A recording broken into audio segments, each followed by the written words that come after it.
Alright guys, after the disappointing fragrance Devotion Pour Homme from the house of Dolce & Gabbana, I wanted to reward you guys with a video of quality men's designer fragrances. And today I'm going to talk to you about Brioni's fragrances. It's a ranked top 5 list because we've got 5 Brioni fragrances. And if you haven't discovered this collection yet, you're going to want to stick around to find out what they're all about. So if you're curious to learn about Brioni EDP collection of fragrances, then please stay tuned.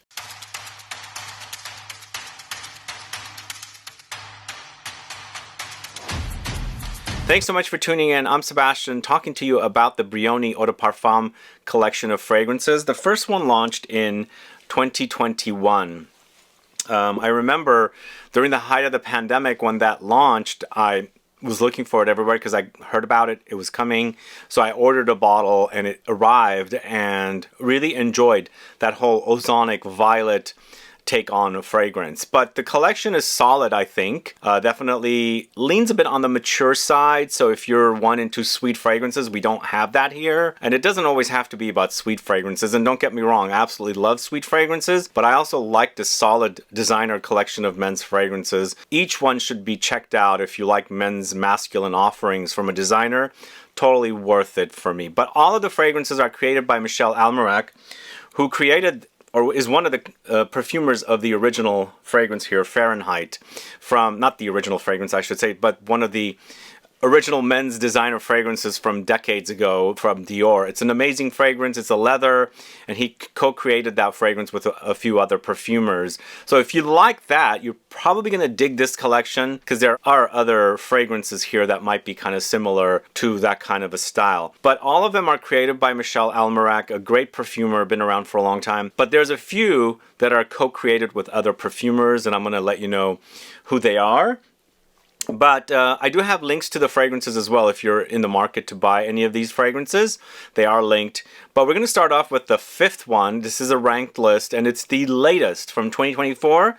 It's Brioni Eau de Parfum SUAVE. And this is also a leather fragrance, so I guess they went back to, or Michel Almairac went back to his roots to create a leather fragrance, and he co-created it with 2 other perfumers, one of which is Michel Almairac's son, Romain Almairac, and then Jérôme Epinette. So the 3 perfumers work for a firm called Robertet, and Robertet is a firm in the south of France that has raw materials and perfumers working in the firm to create fragrances for different, companies and brands and things like that. So again, I featured this recently in a video of men's designer fragrances for winter recently. It was ranked pretty low, but since I shot that video about 2 weeks ago, I've been testing this one out here and there. It's finally grown on me a little bit, but still ranked here at number 5. I feel like when you first spray this fragrance, it's a bit off-putting, and I think that's what was turning me off about appreciating this one a lot, because the rest of the collection I really love.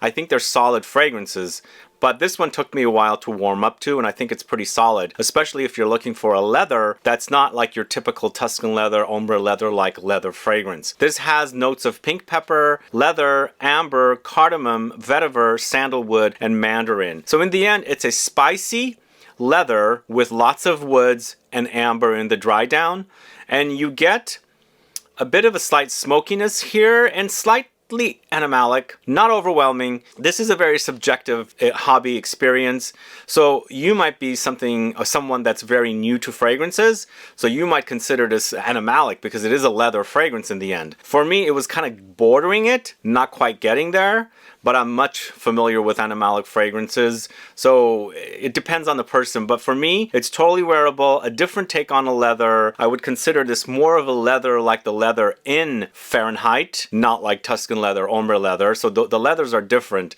I'm not saying this smells like Fahrenheit, but it's a different take on a leather. Very spicy, very woody, and also ambery in the dry down. Let's quickly smell it, and I'll give you a little more opinion on it for you guys. Again, I've ranked it here at the bottom because it is fairly new, and the other one stood out a lot more for me, and this one kind of takes a bit to warm up to, but I'm digging it now, especially once you get past the initial blast.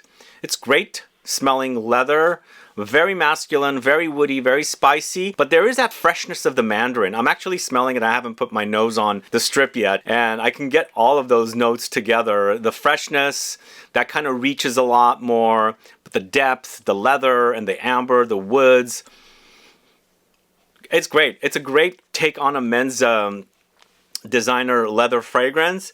And again, I wasn't so sure about it. It took a while to test it out, and I appreciate it now. And I don't consider it the best in the collection, at least not by my opinion, but definitely worth it to try. So it is ranked at number 5. It's Eau de Parfum Suave from Brioni. Let me know if you're familiar with it and if you've checked it out. I'd like to find out. But let's move on to the number 4 fragrance, and this time it's Eau de Parfum ECLAT. I've worn quite a bit of this one. I absolutely love it. It's very fresh, but also very musky, and I like the molecular quality it has of Ambroxan. And Ambroxan is an acquired taste. Some people really love it, some people really hate it. It can come off synthetic. It is a synthetic note to replace the usage of ambergris, because ambergris is so expensive, and they have this note called Ambroxan. And even though, to me, Ambroxan, ambergris don't smell alike at all. So they came up with something different, something that doesn't smell like it, but they're using it to replicate the smell of, ambergris. If you've ever gotten your nose on ambergris, you will know they don't smell alike. But Ambroxan has the qualities of woods, it has amber, it has some marine touches. You get all these qualities, and of course musky touches as well from Ambroxan, and it's very, very prominent here. But there's also a lot of citruses, so it's musk, juicy grapefruit, Ambroxan, frankincense, patchouli, pink pepper, creamy sandalwood, and rose. The rose comes in, it's a nice breath of fresh air with the freshness of the grapefruit note, and of course the patchouli providing its unique earthy woodiness. It's got a super sexy quality, and I like it when they combine these two notes together. The patchouli, which I consider sexy, the Ambroxan, which I consider sexy, and also musky. The two together is really, really great. This one also, I don't consider it super intense, but I like the way it works, because this one you can overspray in the summertime, smell clean, fresh, and also musky, but a great, super sexy musky fragrance, and definitely one of the freshies in the collection. It's super fresh and super musky, so really definitely worth trying if you like the idea of something like this. But let's quickly smell it as well, just so you get a little bit more of an idea of what it is. This juiciness of the grapefruit is prominent here, and I do enjoy grapefruit in fragrances. It's very, very prominent. It's nicely blended with the rose, and of course I'm smelling lots of Ambroxan here, lots of it. The Ambroxan, the patchouli together. There's a little bit of a slight smoky thing from frankincense, but it also complements the pink pepper's spiciness, because you get tricked smelling frankincense thinking that's a bit peppery, or you're smelling pepper or pink pepper or black pepper thinking that smells smoky. You got that in here for sure, but in the dry down it's quite creamy, and I like that about it. It's soft, because Ambroxan can be very harsh because it's a synthetic note, but that creaminess balances it out. I really love this one. That's why I ranked it here at 4. I do appreciate the other ones more, but this is at number 4, Eau de Parfum ECLAT from Brioni. So the Eau de Parfum ECLAT launched in 2022. That was the 3rd fragrance from the house. This next one launched in 2023. It's the 4th fragrance from Brioni. It's Eau de Parfum Essential. So Eau de Parfum Essential, I was quite excited about when I first heard about it. It is green, as you can see, and there's a tomato leaves note that's supposed to be in here. It is in here, but on my nose, or to my nose, it's very short-lived. But I like the combination here. I like all the notes working together. It's fresh, but also kind of has deeper notes in the dry down. It does get ambery once again, but it's bergamot, tomato leaves, cardamom, patchouli, tonka, sandalwood, amber, and frankincense. So a lot of the notes are in the other fragrances, so they do utilize amber and frankincense and sandalwood and things like that in the dry down, so they're typical. It's pretty much the DNA here, but up top they've been changed up a lot. And the tomato leaves, as I said, you'll notice it. It's green, it's herbal, it's a bit bitter, but it disappears quite fast, blending with the bergamot and creating a green, fresh, citrusy edge up top. But then you also have patchouli once again. It becomes super sexy, really great. It does hint at things like Aventus or Cedar Boisé and things like that, but this is kind of like their own take on it. In the end, it's very aromatic, it's green, it's citrusy, it's fresh, but also woody, spicy, and ambery when it's drying down. Slightly balsamic as well. But it's quality work. It's Michel Almairac here. So the first one was 2 different perfumers in addition to Michel. The last 2 fragrances is just Michel by himself. I love it. It's green. It's also almost like The tomato leaves are here, but it's almost like you're getting the skin of the citrus. There's that kind of bitter greenness. Almost like the leaves, like petitgrain. There's no petitgrain here, but the combination of the tomato leaves and the bergamot and some of the spices and the patchouli together, that's what it's giving me. It's really great quality work, but not my favorite from the line, but still definitely worth checking out if you like fresh. Now, Essential and also ECLAT are definitely fresh, but for me, the ECLAT gets more musky because of that Ambroxan note, but the Essential goes more green. But that number 2, it's the original that came out in the series called Eau de Parfum, Brioni Eau de Parfum from 2021. This is what started the collection, and it's a great masculine fragrance which has violet leaves. Going back to Fahrenheit, it is a violet leaves balm here with leather. This one doesn't have much leather, if at all, but it is very ozonic and fresh and powdery. It features notes of ozonic notes, violet, cedar, musk, tonka beans, ambroxan, green apple, pink pepper. It does have a juicy quality here, but very powdery, also musky, but very, very fresh and ozonic. And ozonic fragrances are created by violet leaves notes, or I think there are accords that perfumers create. And then I also like cucumbers create these kind of ozonic qualities. So it's kind of like a wetness, but very fresh. But this one's really super amazing because the freshness is there, the watery quality of the ozonic touches is there, but also at the same time powdery because violet leaves creates a powdery effect. In the end, it's a really great job, nice job from Michel Almairac and quality designer fragrance. It does have a bit of a hint of old school vibes, and that's why I'm saying this is a bit mature, but really quality work. So if you like fragrances like the smell of Fahrenheit without the leather, you're gonna probably enjoy the original in this series, just basically called Brioni Eau de Parfum.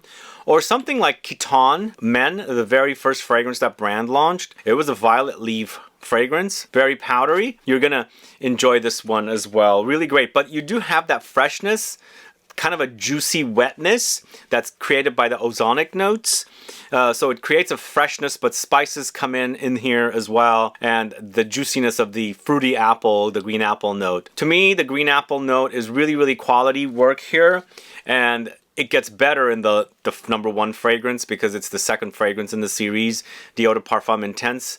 They actually amplified that fragrance with a lot of juicy apple, and you really, really experience the drippiness of that juicy apple, like when you bite into it and you have the juice dripping down your hands because it's so juicy and wet, but still also very fresh and invigorating. It's so good, really quality work here, and this number 1 is created with another Robertet perfumer by the name of Karine Vinchon-Spehner. So it's both Michel Almairac and Karine Vinchon-Spehner who created a really great fragrance. They took the original into a slight darker but fresher, juicier direction, which is a great quality men's designer oudi fragrance with a lot of green apple. The juiciness of the green apple is very noticeable here, so it creates a bit of an easier accessibility to oud if you're turned off with oud. And I'm not saying this is an animalic oud, it's an oud that's very easy to wear. But again, going back to the whole leather thing, how much you're familiar with fragrances, if you're used to leather, then you can tolerate the leather. If you're not used to the oud here, you might not be able to, but it is freshened up with the apple. It's so good here. So it's oud, green apple, ambroxan, saffron, patchouli, vanilla, bergamot, tangerine, and pink pepper. Really, really wonderful quality work, guys.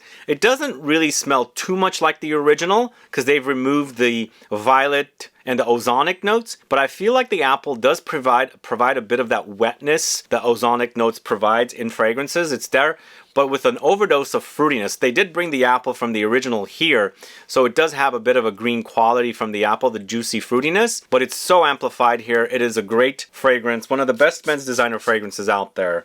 So I think now that they have 5 fragrances, maybe they're going to launch an intense. Well, they already have an intense. What I mean is like an elixir or something. Who knows? They've given us 1 fragrance every year. But the first year they gave us the first 2. 2021 we got the original and also the intense. Oh man, the green apple is so juicy. It reminds me a little bit of the green apple smells I was used to like Now and Laters as a kid. They were so juicy, fruity, appley green. It kind of reminds me of it, but in the background you get the spices for sure. You got leather in here as well, but you don't get it from leather, it's the saffron, and it totally smells like saffron leather. Very spicy, but ambroxan in the base also to give you that kind of muskiness, spices and things like that. I think they did such a great job with this, and so I totally recommend it. After, like I said, after the disappointment of Devotion Pour Homme, what a letdown, complete letdown. This is a solid collection, guys, and I think you guys should check it out if you haven't tried them yet. Really wonderful offerings. Again, ranked here perfectly. These are definitely what I'm feeling, with the best one being the Brioni Eau de Parfum Intense. Super amazing. So do let me know your thoughts on this Brioni collection of men's fragrances. Let me know which one is your favorite. Have you tried the latest, the SUAVE? Add a comment below, and let's see. What do you think Brioni is going to give us next? Since they have launched 5 fragrances since 2021 when it first started, they most likely will give us something else in the future. Are they going to give us an elixir, an absolute, a parfum? Put a comment down and let's see if we can guess. Anyway, guys, thanks so much for watching today's video. If you have any questions or comments, please list below. Please like this video. Please share it. Follow me on Instagram and Facebook, and I'll be back with more videos very soon. Have a good one. Goodbye.